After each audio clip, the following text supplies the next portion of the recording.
ಬೇರೆ ಬೇರೆ ದೇವಸ್ಥಾನಗಳು ಭೇಟಿ ಕೊಡ್ತಾರೆ. ಡಿ ಕೆ ಶಿವಕುಮಾರ್ ಅವರು ಶತ್ರುಗಳ ಸಂಹಾರ ಅಂತಂದರೆ ಅವರು ಯಾರು ಅವರಿಗೆ ಶತ್ರುಗಳು? ನನ್ನ ಪ್ರಕಾರವಾಗಿ ರಾಜಕಾರಣದಲ್ಲಿ, ಅಕಾರ್ಡಿಂಗ್ ಟು ಮೀ, ರಾಜಕಾರಣದಲ್ಲಿ ಯಾರೂ ಶತ್ರುಗಳಲ್ಲ.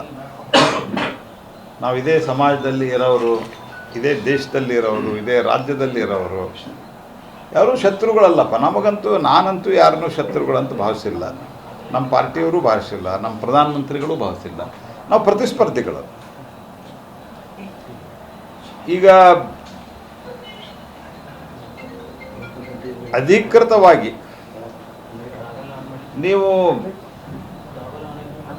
ಅಥವಾ ಪಾರಂಪರಿಕವಾಗಿ ಪ್ರಜಾಪ್ರಭುತ್ವ ಇರುವಂತಹ ಎಲ್ಲ ದೇಶಗಳಲ್ಲಿ, ಅದರಲ್ಲಿ ಸ್ವಲ್ಪ ಭಾಳ ಹಳೆಯದಾದಂಥ ಪ್ರಜಾಪ್ರಭುತ್ವ ಇರುವಂಥ, ಪುರಾತನ ಕಾಲದಿಂದ ಪ್ರಜಾಪ್ರಭುತ್ವ ಇರುವಂಥ ಭಾರತ, ಇಂಗ್ಲೆಂಡ್ ಈ ರೀತಿಯ ದೇಶಗಳಲ್ಲಿ ಪ್ರತಿಪಕ್ಷ ಅಂತ ಮಾಡ್ತಾರೆ. ಅಂದರೆ ಪಕ್ಷ ಮತ್ತು ಪ್ರತಿಪಕ್ಷ.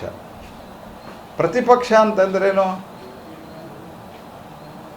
ನಾವು, ನೀವು ಇವತ್ತು ನೀವು ಪಕ್ಷದಲ್ಲಿದ್ದಾರೆ ಅಂದರೆ ಆಡಳಿತ ಪಕ್ಷದಲ್ಲಿ, ನಾವು ಪ್ರತಿಯಾಗಿ ನಿಮ್ಮ ಪ್ರತಿಯಾಗಿದ್ದೀವಿ ಅಂತ. ಯಾರು ಶತ್ರು ಸಂಹಾರವನ್ನು ಮಾಡ್ತಾರೆ? ಕಾಂಗ್ರೆಸ್ದಾಗ ಶತ್ರುಗಳಿದ್ದಾರೆ ನಿಮಗೆ ಹಂಗಾರೆ? ಅದಕ್ಕೆ ಯಾರು ಶತ್ರುಗಳು ಅನ್ನೋದು ಡಿ ಕೆ ಶಿವಕುಮಾರ್ ಅವರು ಮಾಡಿದ್ದೇನೆ ಅಂತ ಒಪ್ಕೊಂಡಾರ. ನಾನು ನೋಡಿದಂಗೆ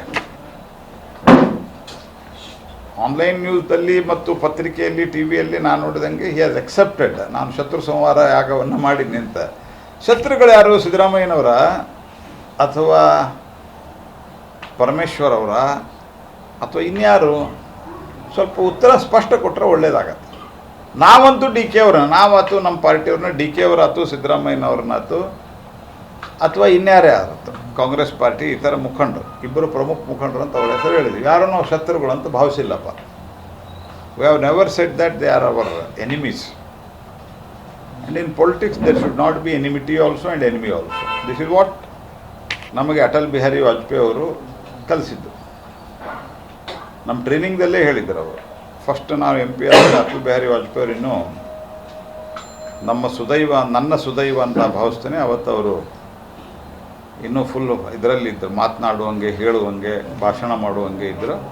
ಆ ಸಂದರ್ಭದಲ್ಲಿ ಅವರು ನಮಗೊಂದು ಮಾತು ಹೇಳಿದರು, ನಿಮ್ಮನ್ನು ಸೋಲಿಸಿದವ್ರನ್ನ, ನಿಮ್ಮ ವಿರುದ್ಧ ಮಾಡಿದವ್ರನ್ನ ಯಾರೂ ನೀವು ವೈರಿಗಳಂತ ಭಾವಿಸಬಾರ್ದು ಅಂತ ವಾಜಪೇಯಿ ಹೇಳಿದರು. ಅದಕ್ಕೆ ಅವ್ರು ಯಾರನ್ನು ವೈರಿ ಅಂತ ಭಾವಿಸಿದ್ದಾರೆ ಅಂಥೇಳಿ ಅವರು ಸ್ವಲ್ಪ ಉತ್ತರ ಕೊಟ್ಟರೆ ಒಳ್ಳೆಯದು.